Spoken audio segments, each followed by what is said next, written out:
السلام علیکم ورحمۃ اللہ۔ ویلکم ٹو زخرف القرآن چینل۔ آج میرے بیان کا موضوع ہے حضرت محمد صلی اللہ علیہ وسلم کا وقت نزا۔ جب نزا کی حالت شروع ہو گئی اور حضرت عائشہ رضی اللہ تعالی عنہا نے آپ کو اپنے اوپر ٹیک لگوا دی۔ ان کا بیان ہے کہ اللہ کی ایک نعمت مجھ پر یہ ہے کہ رسول اللہ صلی اللہ علیہ وسلم نے میرے گھر میں میری باری کے دن میرے سینے سے ٹیک لگائے ہوئے وفات پائی، اور آپ کی موت کے وقت اللہ نے میرا لحاف اور آپ کا لحاف اکٹھا کر دیا۔ ہوا یہ کہ عبد الرحمن بن ابو بکر آپ کے پاس تشریف لائے۔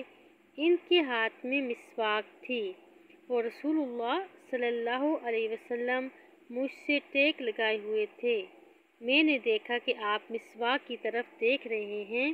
میں سمجھ گئی کہ آپ مسواک چاہتے ہیں۔ میں نے پوچھا، آپ کے لیے لے لوں؟ آپ نے اشارہ کیا، سر سے اشارہ فرمایا اور کہا کہ ہاں۔ میں نے مسواک لے کر آپ کو دی تو آپ کو کڑی محسوس ہوئی۔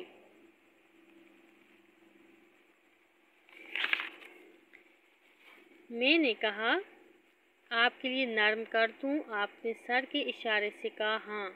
میں نے مسواک نرم کر دی اور آپ نے نہایت اچھی طرح مسواک کی۔ آپ صلی اللہ علیہ وسلم کے سامنے کٹورے میں پانی تھا۔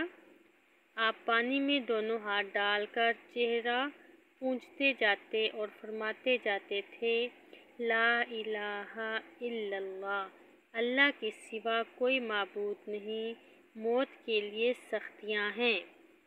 مسواک سے فارغ ہوتے ہی آپ نے ہاتھ یا انگلی اٹھائی، نگاہ چھت کی طرف بلند کی اور دونوں ہونٹوں پر کچھ حرکت ہوئی۔ حضرت عائشہ رضی اللہ عنہا نے کان لگایا تو آپ فرما رہے تھے، ان انبیاء، صدیقین، شہداء اور صالحین کے ہمراہ جنہیں تو نے انعام سے نوازا، اے اللہ مجھے بخش دے، مجھ پر رحم فرما اور مجھے رفیق اعلیٰ میں پہنچا دے، اے اللہ رفیق اعلیٰ۔ آخری فقرے 3 بار دہرایا۔ اسی وقت ہاتھ جھک گیا اور آپ رفیق اعلیٰ سے جا ملے۔ انا للہ و انا الیہ راجعون۔ یہ واقعہ 12 ربیع الاول 11 ہجری یوم دوشنبہ کو چاشت کی شدت کے وقت پیش آیا۔ اس وقت نبی صلی اللہ علیہ وسلم کی عمر 63 سال 4 دن ہو چکی تھی۔ ہزاروں لاکھوں رحمتیں آپ صلی اللہ علیہ وسلم پر